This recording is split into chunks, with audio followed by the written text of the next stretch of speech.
গাজায় গেল ২৪ ঘন্টা ইসরায়েলি বাহিনীর হামলায় ২১ জন ফিলিস্তিনি নিহত হয়েছেন। এ নিয়ে গাজায় এখন পর্যন্ত ইসরায়েলি বাহিনীর হামলায় ৪৬,০০৬ জন ফিলিস্তিনি নিহত হলেন।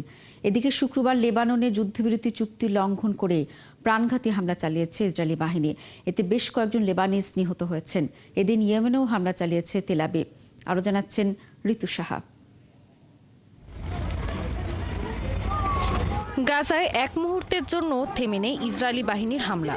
শুক্রবার গাজার দক্ষিণাঞ্চলে খান ইউনিস ও গাজা শহরের জেতুন এলাকায় ব্যাপক হামলা চালিয়েছে ইসরায়েলি বাহিনী। এতে নিহত ও আহত হয়েছেন বেশ কয়েকজন ফিলিস্তিনি।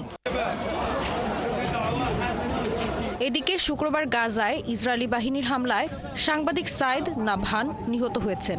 স্থানীয় গণমাধ্যমের প্রতিবেদনে বলা হয়েছে, তিনি সহ বেশ কয়েকজন সাংবাদিক যখন নুসেরাত শরণার্থী শিবিরের চারপাশে ইসরায়েলি বাহিনীর অভিযান কভার করছিলেন, তখন তাকে লক্ষ্য করে হামলা চালায় ইসরায়েলি বাহিনী। এ নিয়ে গাজায় ২০২৩ সালের ৭ই অক্টোবর থেকে এখন পর্যন্ত অন্তত ২০০ জন সাংবাদিক নিহত হয়েছেন। শুক্রবার অধিকৃত পশ্চিম তীরেও ব্যাপক হামলা চালিয়েছে ইসরায়েলি বাহিনী। এদিন পশ্চিম তীরের বেথ লেহেমের দক্ষিণে আররুম শরণার্থী শিবিরে একজনকে গুলি করে হত্যা করে ইসরায়েলি সেনারা। এছাড়া এদিন দখলকৃত পশ্চিম তীরের আরও বেশ কয়েকটি এলাকায় হামলা চালানো হয়েছে। যুদ্ধবিরতি উপেক্ষা করে হামলা হয়েছে লেবাননেও। দেশটির দক্ষিণাঞ্চলে ইসরায়েলি বাহিনীর হামলায় বেশ কয়েকজন লেবানিজ হতাহত হয়েছেন। এদিকে এদিন ইয়েমেনের একটি বিদ্যুৎ কেন্দ্র ও দুটি বন্দরে যুদ্ধবিমান থেকে বোমা হামলা চালিয়েছে ইসরায়েলি বাহিনী। হুথিদের ড্রোন ও ক্ষেপণাস্ত্র হামলার প্রতিশোধে রাজধানী সানার হেজিয়াজের প্রধান বিদ্যুৎ কেন্দ্র লক্ষ্য করে ১৩ বার বিমান হামলা চালিয়েছে তারা। এতে সানহান জেলার হেজিয়াজ বিদ্যুৎ কেন্দ্রে হামলায় কর্মীসহ বেশ কয়েকজন বেসামরিক নাগরিক আহত হয়েছেন।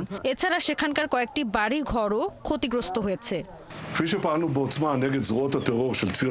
আমাদের বিরুদ্ধে আগ্রাসনের দায়ে ইরান সমর্থিত হুথি মিলিশিয়ারা চড়া মূল্য দিচ্ছে। হুথিদের বিরুদ্ধে ইসরায়েলি অভিযান অব্যাহত থাকবে। এদিকে যুক্তরাষ্ট্রের নবনির্বাচিত প্রেসিডেন্ট ডোনাল্ড ট্রাম্প ক্ষমতায় আসার আগেই গাজায় যুদ্ধবিরতি চুক্তি সম্ভব বলে জানিয়েছে হোয়াইট হাউস। ঋতু সাহা, একাত্তর। ইসরায়েলি হামলার প্রথম ৯ মাসে গাজায় নিহতের প্রকৃত সংখ্যা উপত্যকাটির স্বাস্থ্য মন্ত্রণালয়ের পরিসংখ্যানের চেয়ে প্রায় ৪১% বেশি। চিকিৎসা বিজ্ঞান বিষয়ক সাময়িকী দ্য ল্যান্ডসেটে প্রকাশিত এক গবেষণা প্রতিবেদনে এই অনুমান করা হয়েছে। হামাস পরিচালিত গাজার স্বাস্থ্য মন্ত্রণালয়ের তথ্যমতে গত বছরের ৩০ জুন পর্যন্ত আগের ৯ মাসে উপত্যকাটিতে যুদ্ধে ৩৭,৮৭৭ জন নিহত হয়েছেন। কিন্তু ল্যান্ডসেটের গবেষণা মতে প্রথম ৯ মাসে গাজার প্রায় ৫৫,২৯৮ থেকে ৭৮,৫২৫ জন ফিলিস্তিনি নিহত হয়েছেন। ল্যান্ডসেটের অনুমান অনুযায়ী উপত্যকাটিতে যুদ্ধপূর্ব জনসংখ্যার প্রায় প্রতি ৩৫ জনের একজন মারা গেছেন। গবেষণায় দেখা গেছে নিহতদের মধ্যে নারী ও শিশু ও বয়স্ক মানুষ ৫৯%। ল্যান্ডসেটের গবেষণায় বিমান হামলা, বিস্ফোরণজনিত আঘাতে নিহত মানুষের হিসাবে শুধু ধরা হয়েছে, অর্থাৎ গবেষণার স্বাস্থ্যসেবা বা খাবারের অভাবে মৃত্যু কিংবা নিখোঁজ হাজার হাজার মানুষকে ধরা হয়নি। নিখোঁজ এসব ব্যক্তি ধ্বংসস্তূপের নিচে চাপা পড়ে মারা গেছে বলে আশঙ্কা করা হচ্ছে। পরস্পরের বিরুদ্ধে পাল্টাপাল্টি হামলার অভিযোগ করেছে ইউক্রেন ও রাশিয়া। রাশিয়ার দাবি, ইউক্রেনের উত্তরাঞ্চলের ডনেস্কে একটি শপিং মলে ইউক্রেনের হামলায় মারা গেছে অন্তত ২ জন, আহত হয়েছেন আরও ২ জন। রাশিয়ার রাষ্ট্রীয় বার্তা সংস্থা জানিয়েছে, যুক্তরাষ্ট্রের দেয়া হিমার্স মিসাইল সিস্টেম দিয়ে এই হামলা চালানো হয়েছে। হামলায় শপিং মলের বাইরে থাকা ১৫টি গাড়ি ধ্বংস হয়েছে বলেও জানা গেছে। এ বিষয়ে তাৎক্ষণিকভাবে কোনো প্রতিক্রিয়া জানায়নি ইউক্রেন। অন্যদিকে কিয়েভ অভিযোগ করেছে, শুক্রবার এক রাতে ৭২টি ড্রোন হামলা চালিয়েছে রাশিয়া। এর মধ্যে ৩৩টি ড্রোন ভূপাতিত করা হয়েছে বলেও দাবি করেছে তারা। আর ৩৪টি ড্রোন রাডার থেকে উধাও হয়ে গেছে বলেও জানিয়েছে ইউক্রেন। তবে উত্তরাঞ্চলের চেরনিহিবের বিভিন্ন ভবনে আঘাত করেছে ৫টি ড্রোন। এই হামলায় আহত হয়েছেন এক নারী, এমন দাবি করেছেন ইউক্রেনীয় সেনাবাহিনীর এক মুখপাত্র। রাশিয়ার জ্বালানি খাতের উপর নতুন করে নিষেধাজ্ঞা আরোপ করেছে যুক্তরাষ্ট্র ও যুক্তরাজ্য। গ্যাসপ্রম, নেফেক্টকেও এই নিষেধাজ্ঞার অন্তর্ভুক্ত করা হয়েছে।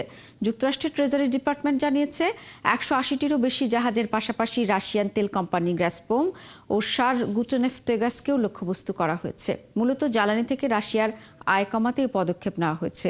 রুশ এই ২ কোম্পানির বিরুদ্ধে নিষেধাজ্ঞা আরোপ করেছে যুক্তরাজ্য। তারা জানিয়েছে জ্বালানির আয় থেকে ইউক্রেন যুদ্ধে সুবিধা পাচ্ছে রাশিয়া। শুক্রবার আন্তর্জাতিক বেঞ্চমার্ক ব্রেন্ট নর্থ সি ক্রুডের দাম ব্যারেল প্রতি 4% বেড়ে $80.38 হয়। অন্যদিকে ওয়েস্ট টেক্সাস ইন্টারমিডিয়েটের দাম ব্যারেল প্রতি 4.8% বেড়ে $77.47 দাঁড়িয়েছে। রুশ প্রেসিডেন্ট ভ্লাদিমির পুতিন ও যুক্তরাষ্ট্রের প্রেসিডেন্ট নতুন নির্বাচিত যে প্রেসিডেন্ট ডোনাল্ড ট্রাম্পের মধ্যে ইউক্রেন ইস্যুতে বৈঠকের আয়োজন চলছে। এ তথ্য জানিয়েছেন ট্রাম্প নিজেই। তবে কবে নাগাদ এই দুই বিশ্ব নেতার মধ্যে বৈঠক অনুষ্ঠিত হতে পারে তার কোনো নির্দিষ্ট তথ্য জানানো হয়নি। পাম বিচের মারে-লোগোতে রিপাবলিকান গভর্নরদের সঙ্গে বৈঠকের আগে ট্রাম্প বলেন, পুতিনের সঙ্গে বৈঠকের আয়োজন করা হচ্ছে। রাশিয়া ও ইউক্রেন যুদ্ধ প্রসঙ্গে ট্রাম্প বলেন, প্রেসিডেন্ট পুতিন দেখা করতে চান, এমনকি প্রকাশ্যেও এই যুদ্ধ শেষ করতে হবে, এটি একটি রক্তাক্ত সংঘাত বলে উল্লেখ করেন ট্রাম্প। এর আগে বৃহস্পতিবার ক্রেমলিনের মুখপাত্র দিমিত্রি পেসকভ বলেছেন, ট্রাম্প দেখা করতে চাইলে স্বাগত জানাবেন পুতিন। তবে এ ব্যাপারে এখনও আনুষ্ঠানিক কোনো অনুরোধ জানানো হয়নি। তবে ট্রাম্প হোয়াইট হাউসে আসা পর্যন্ত অপেক্ষা করাটা যথাযথ হবে বলেও মন্তব্য করেন পেসকভ। যুক্তরাষ্ট্রের নবনির্বাচিত প্রেসিডেন্ট ডোনাল্ড ট্রাম্প ঘুষের মামলায় দণ্ডিত হয়েছেন। শুক্রবার নিউ ইয়র্কের বিচারক হুয়ান মার্চান তাকে নিঃশর্ত অব্যাহতি দিয়ে সাজা ঘোষণা করেন। ফলে তাকে কারাদণ্ড বা জরিমানার মুখে পড়তে হয়নি। প্রথম সাবেক মার্কিন প্রেসিডেন্ট হিসেবে ফৌজদারি মামলায় দণ্ডিত হওয়ার ইতিহাস করলেন ট্রাম্প। ট্রাম্পের বিরুদ্ধে অভিযোগ ছিল, পর্ন তারকা স্টর্মি ড্যানিয়েলসকে মুখ বন্ধ রাখতে ঘুষ দেওয়ার ঘটনায় ব্যবসায়িক নথি জালিয়াতি। মে মাসে 34টি অভিযোগে তাকে দোষী সাব্যস্ত করা হয়। তবে নিঃশর্ত অব্যাহতি বা আনকন্ডিশনাল ডিসচার্জ অনুযায়ী তার দোষী সাব্যস্ত হওয়ার রেকর্ড থাকবে, কিন্তু তাকে কারাদণ্ড, জরিমানা বা পর্যবেক্ষণের মুখোমুখি হতে হবে না। শুক্রবারই এর সাজা ঘোষণার আগের দিন মার্কিন সুপ্রিম কোর্ট ট্রাম্পের আইনজীবীদের দণ্ডাদেশ বিলম্বিত করার আহ্বান নাকচ করে। রায়ের বিরুদ্ধে আপিল করার কথা জানিয়েছেন ট্রাম্প।